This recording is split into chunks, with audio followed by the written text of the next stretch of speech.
Bonjour, aujourd'hui on étudie Platon en 5 minutes pour être prêt pour le bac de philo. Récupère des fiches de révision déjà toutes faites tout au long de la vidéo et reste jusqu'à la fin pour découvrir les erreurs à éviter le jour du bac. Platon est un philosophe grec athénien du 5e et 4e siècle avant Jésus-Christ, né vers 428 avant Jésus-Christ et mort en 348 avant Jésus-Christ. Chez Platon, plusieurs grands thèmes rejoignent directement votre programme de terminale. La justice et l'État, avec la cité idéale et l'organisation politique, la vérité et la connaissance avec sa théorie des idées et sa critique des illusions, l'art et la beauté avec sa critique de l'art comme imitation et sa conception du beau, et enfin la raison avec la primauté de la philosophie et de la dialectique. Parmi ses œuvres les plus connues, on trouve La République, dialogue sur la justice, et la cité idéale, contenant l'allégorie de la caverne. Le banquet, réflexion sur l'amour et la beauté à travers plusieurs discours.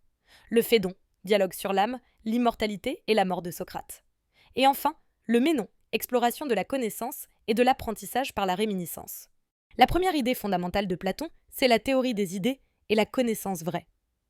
Platon distingue le monde sensible, celui des apparences, du monde intelligible, celui des idées éternelles et parfaites. Les choses que nous percevons ne sont que des copies imparfaites des idées. La vraie connaissance consiste à s'élever du sensible vers l'intelligible par la raison. Ce que nous appelons apprendre n'est autre chose que se ressouvenir, dit-il dans le Ménon. L'âme immortelle connaît déjà les vérités éternelles qu'elle redécouvre par la réflexion. Pour vos dissertations, cette thèse est très utile dans un sujet sur la vérité ou la connaissance. Par exemple, faut-il se fier à l'expérience ? Exemple quotidien. Quand on reconnaît qu'un triangle dessiné au tableau n'est pas parfait, on se réfère inconsciemment à l'idée parfaite de triangle que notre esprit connaît. Deuxième grande idée, l'allégorie de la caverne et l'éducation. Dans cette célèbre allégorie, Platon compare les hommes à des prisonniers enchaînés dans une caverne, prenant les ombres sur le mur pour la réalité. Le philosophe est celui qui se libère, découvre le vrai monde éclairé par le soleil, symbole du bien, et revient éduquer les autres. L'éducation est donc un retournement de l'âme vers la vérité. Cette démarche illustre le passage de l'ignorance à la connaissance par l'effort philosophique. Dans une dissertation, cette idée est pertinente dans un sujet sur la vérité, l'éducation ou la liberté. Par exemple, l'éducation nous rend-elle plus libres ? Exemple quotidien. Découvrir qu'une information qu'on croyait vraie était en fait une manipulation médiatique, c'est comme sortir de la caverne et voir la réalité. Troisième grande thèse, la cité juste et la hiérarchie des âmes. Dans La République, Platon décrit une cité idéale où chacun occupe la place qui correspond à sa nature. Les producteurs, guidés par l'appétit, les gardiens, guidés par le courage, et les philosophes rois, guidés par la raison. Cette hiérarchie reflète celle de l'âme individuelle. La justice naît quand chaque partie accomplit sa fonction propre sous la direction de la raison. Seuls les philosophes, qui connaissent le bien, peuvent gouverner justement. Cette thèse est centrale dans une dissertation sur la justice, l'État ou le pouvoir. Par exemple, faut-il obéir aux lois ? Exemple concret. Dans une équipe de travail, l'efficacité naît quand chacun occupe le poste qui correspond à ses compétences, sous la direction d'un chef compétent. Enfin, la quatrième idée, la critique de l'art comme imitation.